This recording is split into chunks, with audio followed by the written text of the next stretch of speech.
नमस्कार साथियों। उत्तराखंड सामान्य ज्ञान हमारे महत्वपूर्ण प्रश्नोत्तरी में स्वागत है। आई होप कि आप लोगों को अच्छा लग रहा होगा। आप लोग डेली से फॉलो कर रहे हैं और अपने तैयारी को बेहतर बना रहे होंगे। चलिए शुरू करते हैं। उससे पहले अपने फ्रेंडों को लाइक करने के लिए और शेयर करके अच्छे से पढ़ाई करने के लिए रिकमेंड करें। ठीक है, चलिए शुरू करते हैं आज का क्लास। चलिए शुरू करते हैं। आज है पारंपरिक परिधान और आभूषण के बारे में। सबसे पहले देखिए कुमाऊं में पुरुषों के परिधान। तो कुमाऊं में धोती, पैजामा, सुराव, कोट, कुर्ता, भोटू, कमीज, मिर्जे, टाक, इसे सफा भी कहते हैं, और टोपी, ये कुमाऊं के परिधान है। ठीक है, जो कुमाऊं की स्त्रियां हैं वो घाघरा, लहंगा, आंगड़ी, खानू, चोली, धोती, पिछोड़ा आदि पहनते हैं।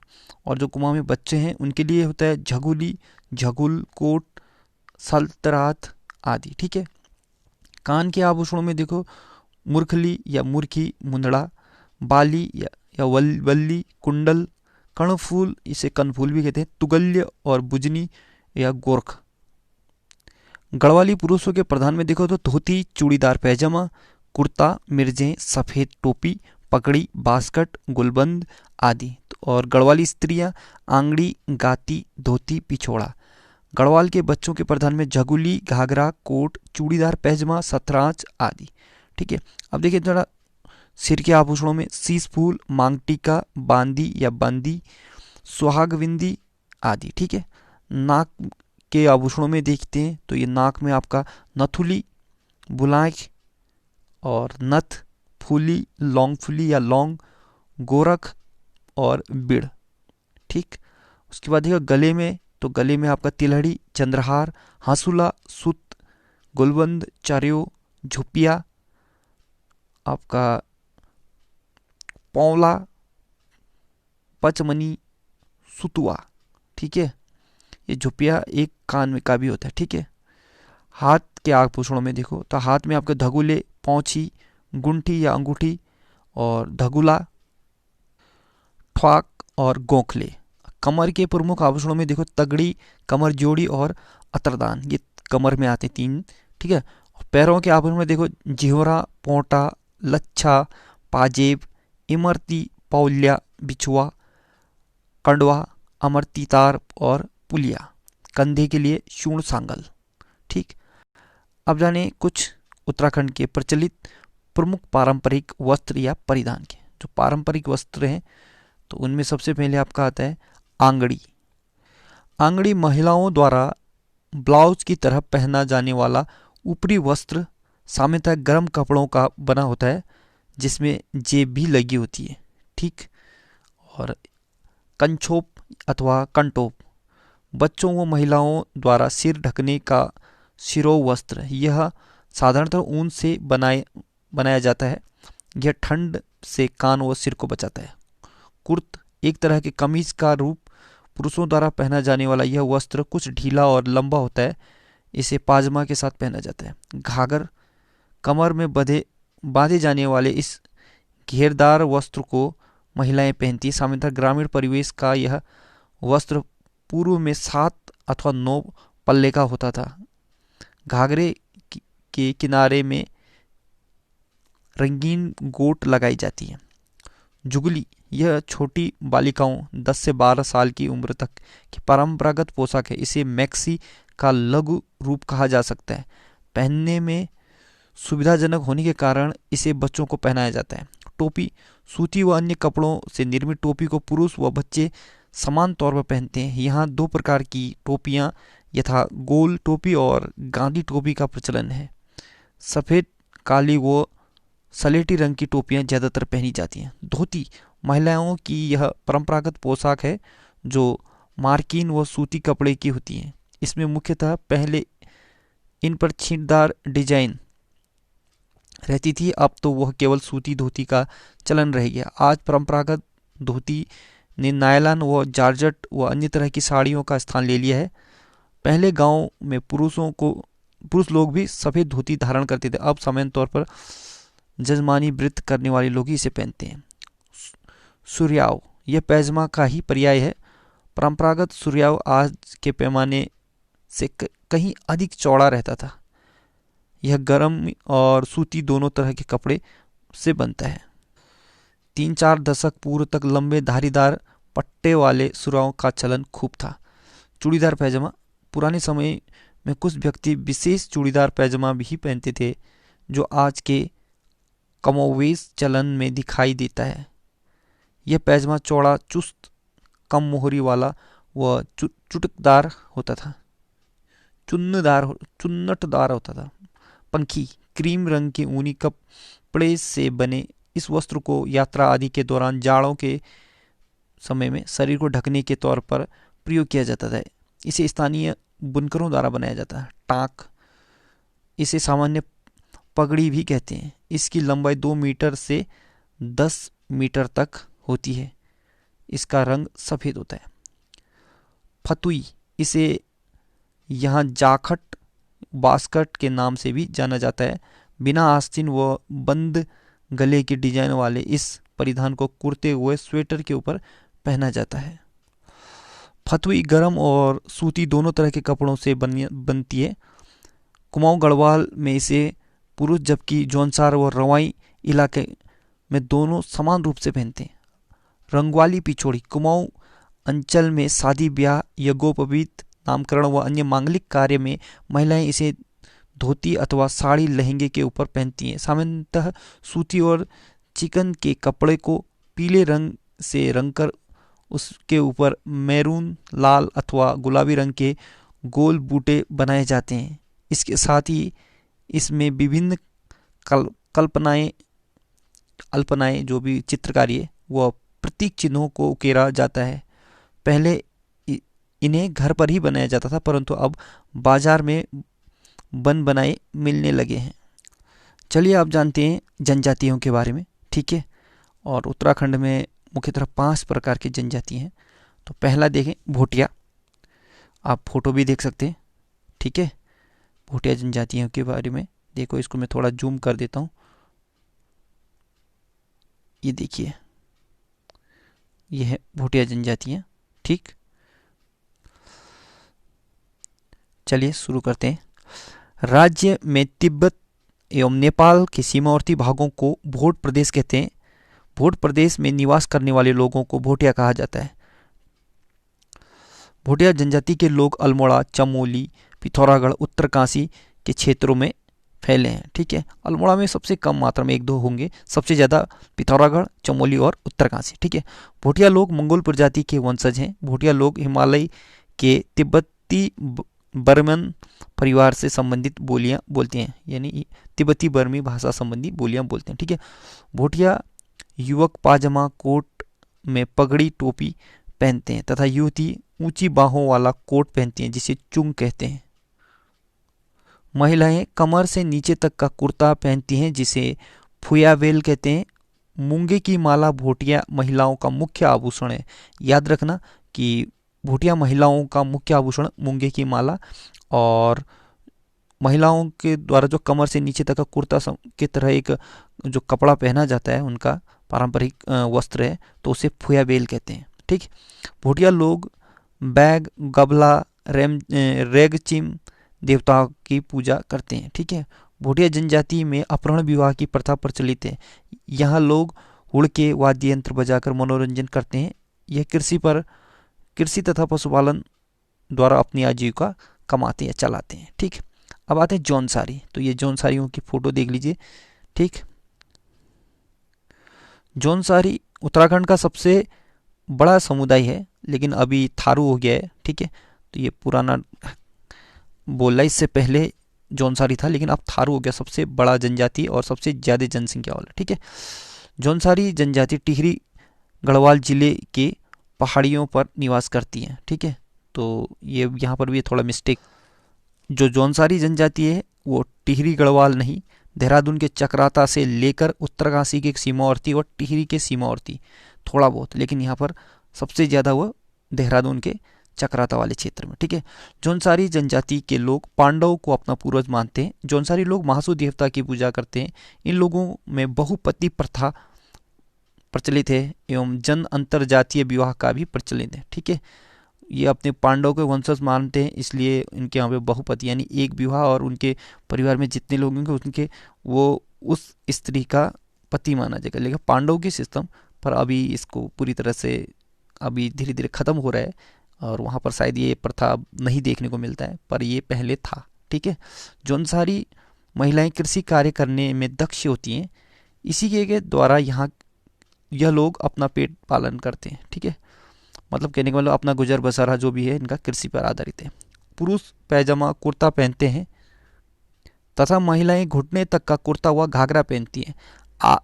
आधुनिकता के समय में पैंट कोट तथा साड़ी ब्लाउज का प्रचलन बढ़ गया है। ठीक है, कहने का मतलब वो पारंपरिक जो उनका वस्त्र था उससे हट के पैंट कोट साड़ी ब्लाउज और कुछ अदर जो भी आजकल चल रहा है वो उसका प्रचलन ज़्यादा हो गया। ठीक है, अब देखिए राजी, तो ये है राजी जनजाति।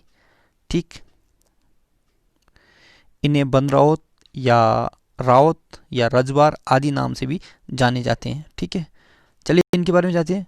राजी जनजाति को बनरावत भी कहते हैं। यह जनजाति पिथौरागढ़ के धारचूला व डीडीहाट के चिपलथड़ा, गानागांव, किमखोला, चौरानी, जमतड़ी आदि क्षेत्रों में निवास करते हैं। राजी लोग प्राय जंगल में निवास करते हैं। इनके मुख्य देवता बागनाथ हैं। यहाँ के लोग मुंडा व कुमाऊनी भाषा बोलते हैं। अब देखते हैं थारू, तो ये है थारू लोग। ठीक है, इनके फोटो देख लीजिए आप। थारू जनजाति, थारू जनजाति अपने को मातृ पक्ष से राजपूत व पितृ पक्ष से भील उत्पत्ति को मानते हैं। राजस्थान के थार क्षेत्र से आकर यहाँ बसने व शराब का अधिक सेवन करने के कारण इन्हें थारू कहा जाता है। यह उधम सिंह नगर जिले में निवास करती हैं। थारू लोग कृषि करके जीविकोपार्जन करते हैं। पुरुष अंगरखा पहनते हैं और महिलाएं रंगीन लहंगा व चोली तथा ओढ़नी पहनती हैं। अगला देखिए बुक्सा जाति, तो ये है बुक्सा जाति। ठीक, इनका थोड़ा सा फोटो ठीक सा नहीं मिला तो ये एडजस्ट कर लिया। बुक्सा लोग तराई भाबर स्थित बाजपुर, गदरपुर, रामनगर, दुगड्डा, देहरादून जनपद के डोईवाला विकासनगर सहसपुर विकासखंड में निवास करते हैं। इनकी मुख्य भाषा हिंदी है।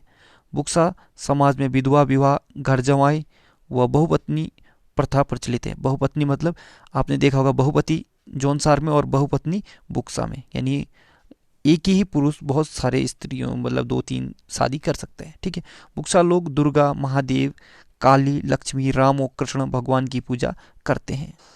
इनकी आजीविका के लिए धान, मक्का, चना, गेहूं की खेती एवं पशुपालन करते हैं। सौका, ये भोटियाओं की तरह होते हैं लेकिन उससे थोड़ा सा हटके होते हैं। ये भी एक सीमांत जनजाति है। सौका और भोटिया एक ही है, पर इसमें कुछ लोग थोड़ा सा रंग रूप से थोड़ा अलग देखने को मिलते हैं। तो सौका जनजाति कुमाऊं मंडल के पिथौरागढ़ के पूर्वी भाग में निवास करती हैं। जीविकोपार्जन के लिए ये लोग कृषि, जड़ी बूटी तथा ऊनी वस्त्रों का व्यवसाय करते हैं। ठीक है, चलिए अब उत्तराखंड की जनजाति से संबंधित महत्वपूर्ण जो याद रखने योग्य बातें हैं उनको देखते हैं। ठीक है, उत्तराखंड की प्रमुख जनजाति तो थारू, जौनसारी, भोटिया, बुक्सा, राजी या बनरावत। ठीक है, उत्तराखंड में सर्वाधिक जनसंख्या वाली जनजाति ये थारू है। उत्तराखंड में सबसे कम जनसंख्या वाली जनजाति तो राजी है, बनरावत 2.5% ही लोग हैं ये।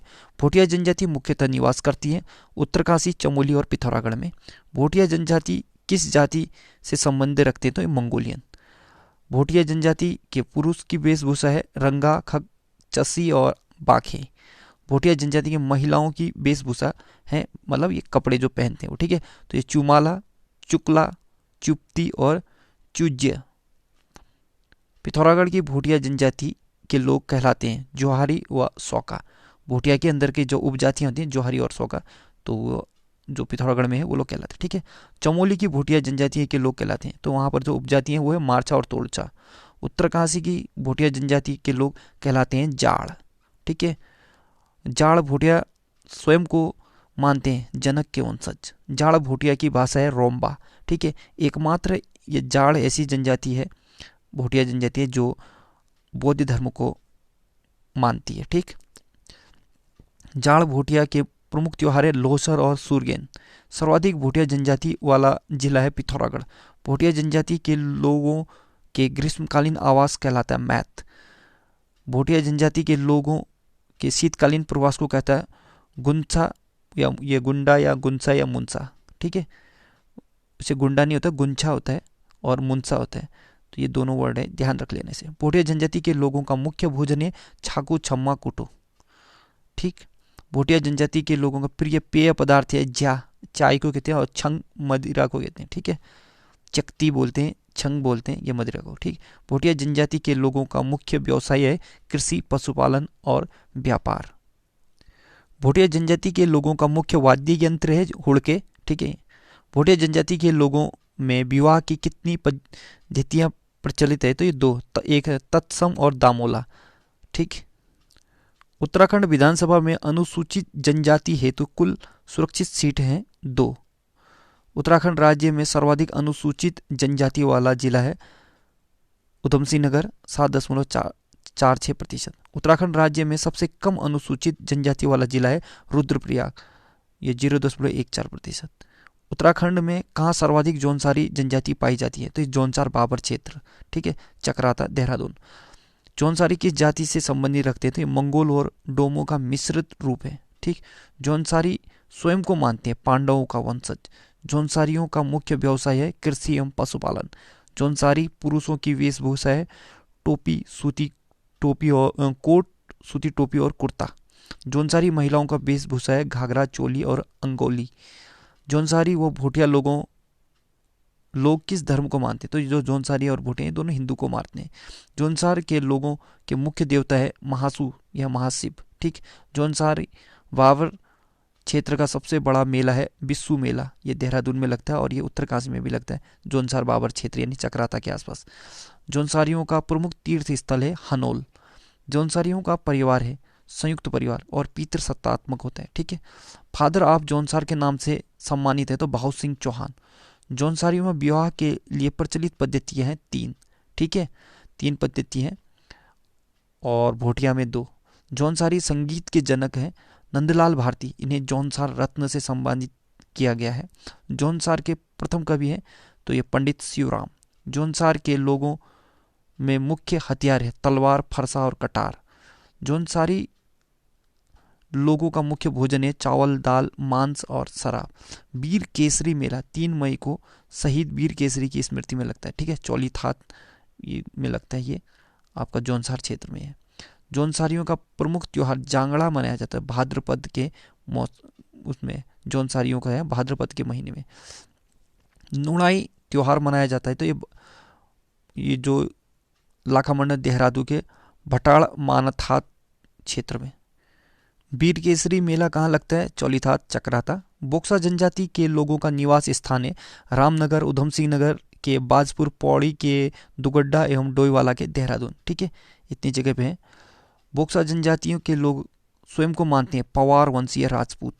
बोक्सा जनजाति के लोगों का समाज है संयुक्त व पितृसत्तात्मक।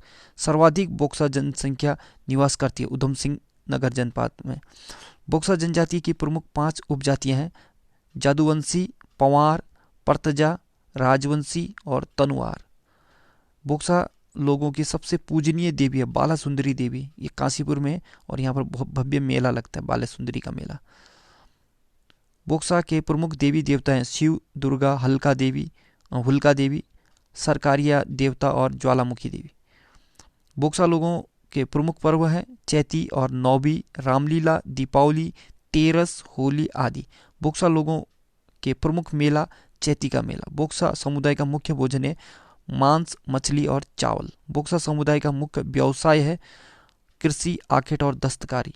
देहरादून में निवास करने वाले बोक्सा जनजाति को कहते हैं महर बोक्सा। नैनीताल एवं उधम सिंह नगर में बोक्सा जनजाति बाहुल्य क्षेत्र को कहते हैं बोक्साड़। बोक्सा जनजाति की मुख्य भाषाएं भावरी, कुमैया और रच भैंसी।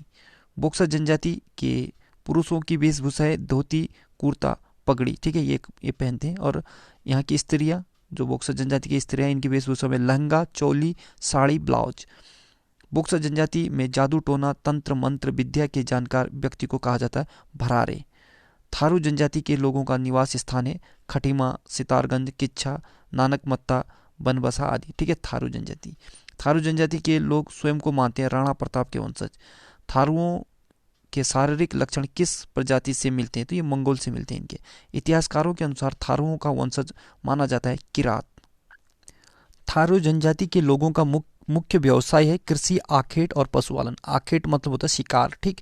थारू जनजाति के लोगों का मुख्य भोजन है चावल, मछली। थारू जनजाति के लोगों का प्रिय पेय है जाड़, यानी चावल की शराब को जाड़ कहते हैं। थारू समाज है मातृ सत्तात्मक, ठीक है। जो समाज है वो मातृ सत्तात्मक है। थारू जनजातियों के पुरुषों की वेशभूषा है लंगोटी पहनते हैं, कुर्ता, टोपी, साफा और सफेद धोती। थारू जो स्त्री हैं उनकी वेशभूषा है लहंगा, चोली और आभूषण। थारू समाज के प्रमुख देवी देवता हैं पछावन, खड़गाभूत, काली, भूमिया, कलवा। थारू लोग दीपावली को किस पर्व के रूप में मनाते हैं? तो ये शोक पर्व के रूप में मनाते हैं, ठीक। थारू जनजाति के लोगों में विवाह की कितनी पद्धतियां हैं? ये तो 4, ठीक है। और ये दीपावली को शोक पर्व के लिए रूप में मनाते हैं और 1 महीने बाद मनाते हैं, ठीक है, मुख्य दिवाली से। थारू जनजाति में विधवा विवाह के बाद दिए जाने वाला भोजन क्या कहलाता है? तो लठ भरवा भोजन। थारू जनजातियों में सगाई की रस्म को कहते हैं अपना पराया। थारू जनजाति के मुख्य त्योहार हैं दशहरा, होली, दीपावली, बजहर, माघ की खिचड़ी आदि। थारू जनजाति की प्रमुख कुरियाँ यानी गोत्र हैं, कुरी को गोत्र कहते हैं, ठीक है।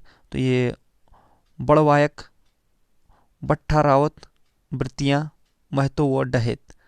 बट्ठा रावत, वृत्तियाँ, महतो, डहेत और बड़वायक, और इसमें सबसे बड़ा माना जाता है बड़वायक को, ठीक है। थारू जनजातियों में विवाह की जो पद्धति है अपना पराया, बात कट्टी, विवाह और चाला, जो 4 प्रकार की इनकी जो विवाह होती है वो है। उनमें पहला है अपना पराया, दूसरा बात कट्टी, तीसरा विवाह और जो चौथा है चाला।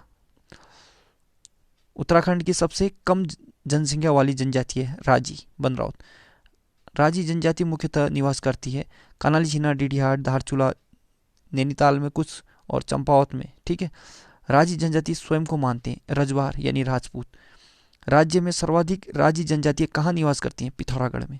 राजी जनजाति के लोगों का मुख्य भोजन है मांस, कंदमूल, फल, मडवा, मक्का, भट्ट और तरुण। राजी जनजाति के लोगों का मुख्य व्यवसाय है आखेट, पशुपालन, कृषि। राजी जनजाति की मातृभाषा है मुंडा। राजी जनजाति द्वारा सामान्यतः प्रयुक्त होने वाले जो मतलब सामान्य बोलचाल की भाषा है उनकी अब कुमाऊनी है, ठीक है।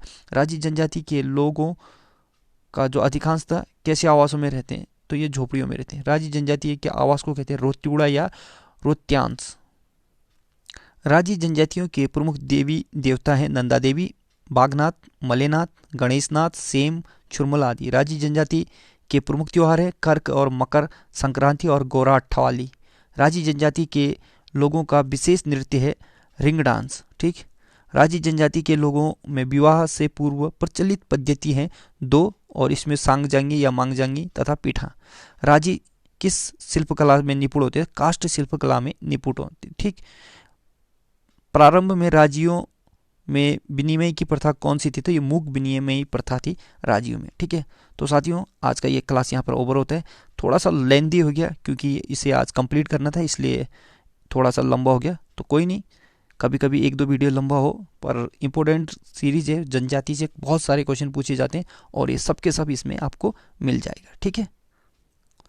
सो गुड लक, आपका दिन शुभ हो, पढ़ते रहिए और अपनी मेहनत को जारी रखिए, सफलता अवश्य मिलेगी।